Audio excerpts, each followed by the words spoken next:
How to fix the GCash app not working on iPhone.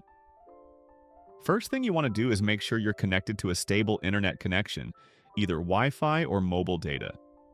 A poor connection is one of the most common reasons why the GCash app fails to load or keeps crashing. Now, swipe up from the bottom of the screen and fully close the GCash app if it's already open. This forces the app to reset any temporary glitches it may be experiencing. Once closed, go ahead and reopen it to see if that fixes the issue. If the app still isn't working, the next step is to offload and reinstall it. To do that, go to your iPhone settings, scroll down, and tap General. Then tap iPhone Storage.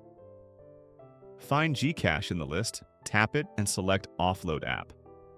This removes the app while keeping all your personal data safe. Once the app has been offloaded, tap Reinstall App. This ensures you're running the latest version of GCash without losing any of your information. After reinstalling, open the app and check if it's working properly. Still having trouble? Head back to Settings, scroll to Apps, select Safari, tap Advanced, then Website Data. Tap Remove all website data and clear your website data. This can help resolve background loading issues if GCash uses any embedded web content. And that's it. After following these steps, the GCash app should be back up and running smoothly on your iPhone. If this video helped you out, please like and subscribe for more tips.